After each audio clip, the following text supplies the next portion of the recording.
pernah ini ya Pak, anak saya dia kan sekolah di ini ya di madrasah. Kalau mau kelulusan itu kan ada tes baca kitab gundul gitu loh Pak. Anaknya itu minderan, niatnya tuh nggak mau ikut tes, takut salah atau gimana gitu kan. Terus saya booster paginya itu mau tes, malamnya saya booster terus paginya malah dia semangat untuk ikut tes. Alhamdulillah lulus. Kalau saya sendiri lebih ini ya Pak, lebih banyak mensyukuri saja apa yang sudah saya miliki. Jadi bukannya kita itu fokus apa yang tidak kita miliki, tapi kita mensyukuri apa yang kita miliki saja.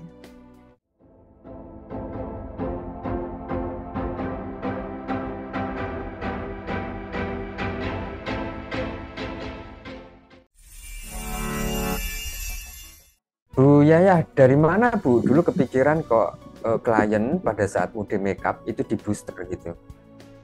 Saya inisiatif sendiri ya Pak, sama itu apa baca-baca di grup, nyimak di grup itu kan setiap ini di booster gitu kan. Bahkan pernah ini ya Pak, anak saya sendiri itu dia kan sekolah di ini ya di madrasah. Kalau mau kelulusan itu kan ada tes baca kitab gundul gitu loh Pak. Tes baca kitab gundul. Anaknya itu minderan, saya itu minderan, nggak mau ikut tes. Niatnya tuh nggak mau ikut tes, takut salah atau gimana gitu kan. Terus saya booster paginya itu mau tes, malamnya saya booster terus paginya malah dia semangat untuk ikut tes. Alhamdulillah lulus, nggak repot lagi. Wah, keren. Dan ya, lancar Pak. Oke, ini Bu, itu juga sepertinya ada kaitannya dengan ilmu tenang nih, ada nggak? Jadi iya, ketika si anak tidak mau tes itu kan bikin panik juga ya bagi orang tua. Iya. Mau gimana, masa mau kelulusan begini kok malah mau melarikan diri gitu. Nah, iya. Gimana penyikapan Bu Yayah pada saat itu, gimana ketika anak nggak mau tes kelulusan, padahal itu kan tahapan yang ditunggu-tunggu sebenarnya. Iya, saya cuma kasih masukan saja Pak, nggak pakai emosi lah pokoknya.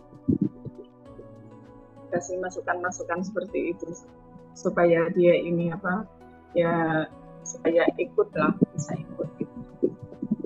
Jadi diafirmasikan gitu ya? Iya. Gimana? Apa yang dilakukan? Bu Yayah membayangkan apa gitu? Teknisnya biar jelas. Saya imajinasikan dia baca kitabnya lancar pada saat itu. Soalnya kan ini ya Pak, kalau tes kitab seperti itu kan harus didampingi sama orang tua. Itu yang bikin grogi anaknya tuh gitu katanya. Nanti kalau nggak bisa ibu malu gitu katanya gitu.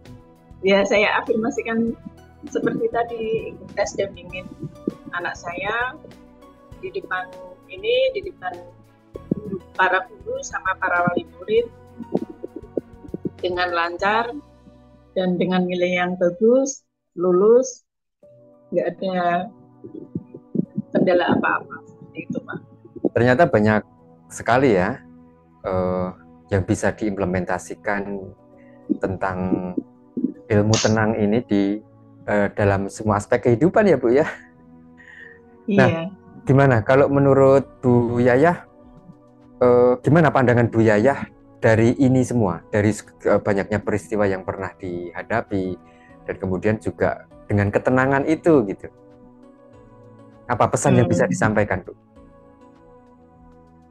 Pesan ya Pak ya, pesan yang saya sampaikan yaitu tadilah, kita nggak usah kemerungsung gitu. Untuk ngejalaninya nggak usah kemerungsung, kita relax aja, tenang, ikhlas, karena semua itu sudah ada yang mengatur. Seperti itu.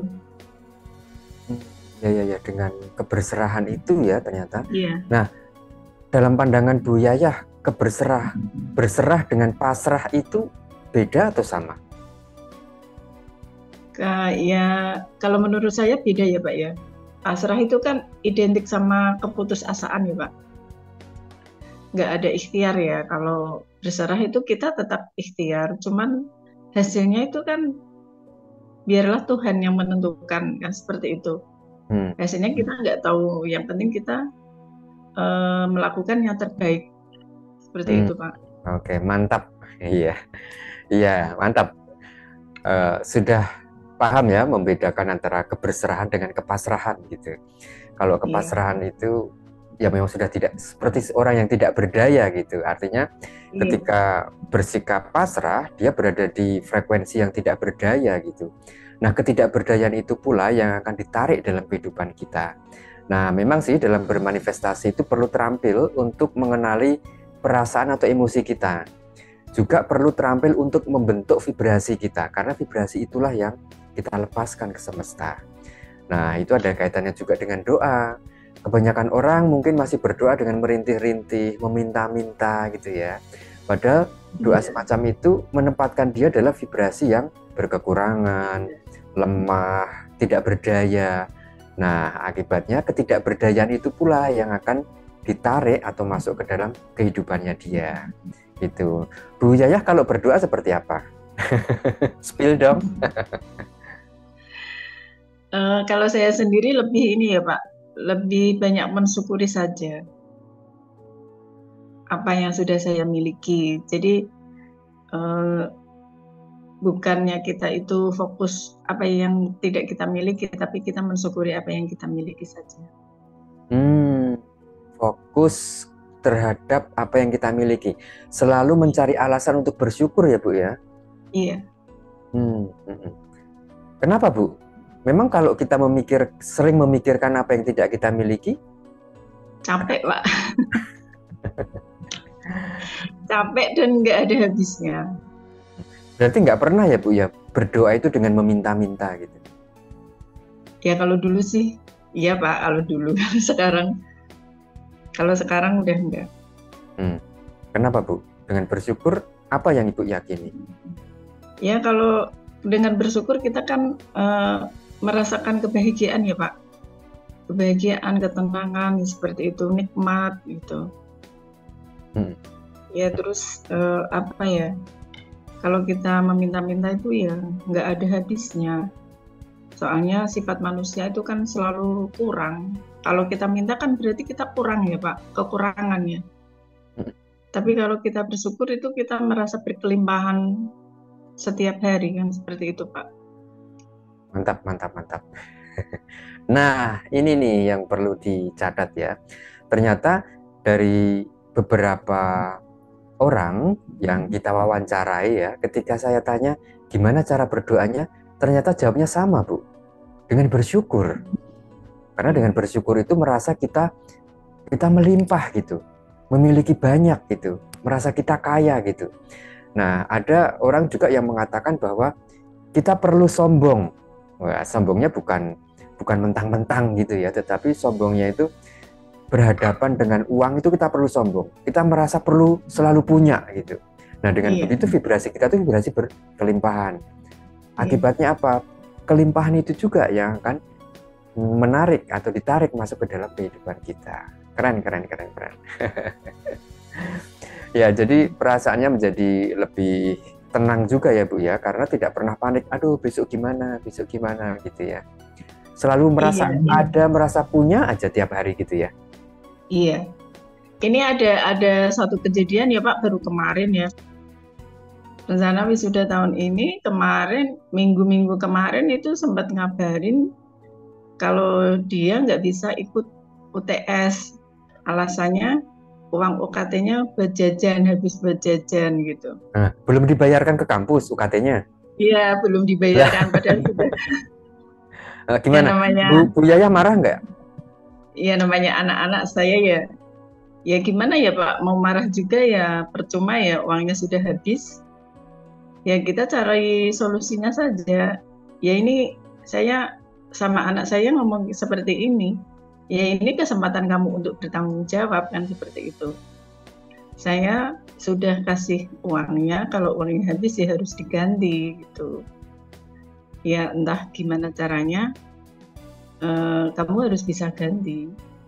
Ya alhamdulillah dia cari-cari kerjaan sampingan gitu. Alhamdulillah sekarang udah dibayarkan dan bisa ikut UTS meskipun susulannya Pak ya. Alhamdulillah. Ya seperti itu.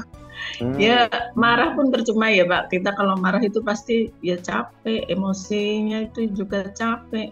Nggak ada solusi, nggak bisa cari solusi ya. Namanya sesuatu kejadian yang kita tidak inginkan itu kan kita harus bisa cari solusinya. Ya solusinya apa ya itu kita carinya ke dalam kan gitu kan. Dalamnya ini dibenahin dulu, nggak harus gimana-gimana gitu. Ini udah terjadi, ini udah jatah kita. Ya, Kita selalu seperti itu. Oke, kalau boleh saya simpulkan, ketika menghadapi kejadian seperti itu, Bu Yaya selalu berpikir bahwa apapun yang terjadi pada kehidupan kita sampai hari ini, itu adalah yang terbaik dan kemudian harus diterima ya Bu ya. Iya. Oke. Ya seperti yang Pak El sampaikan, apapun itu baik. Semua baik gitu ya. Semua baik. Kalau orang boleh mengatakan everything is okay gitu. Nah ternyata dengan meyakini itu kita menjadi lebih gimana Bu? Lebih lega ya Bu ya. Nggak ada yang gerinjil lagi ya. Nggak ada, merasa nggak ada beban gitu loh Pak. Sehingga kita bisa fokus ke mencari solusinya ya, bukan larut dalam perasaan kecewa, jengkel, marah gitu ya. Iya, itu malah justru masalahnya bisa menjadi ini berkembang tuh. Bisa-bisa kalau misalkan saya marah ke anak saya malah semakin marah, semakin ini kan malah jadi nggak karuan Pak. Seperti itu. Wah mantap nih, bisa jadi inspirasi nih buat para orang tua ketika anaknya melakukan sesuatu yang tidak sesuai dengan harapan. Ya. Nah biasanya kan ya kalau yang belum berkesadaran gitu kan, biasanya dia balas memarahi nih, gimana sih kamu kok kayak begini, kayak begitu gitu. Nah kalau sudah seperti itu malah apa? Memancing emosi si anak ya. Nah anaknya gantian melawan tuh. Nah akhirnya malah menjadi berkepanjangan ya Bu ya. Betul Pak.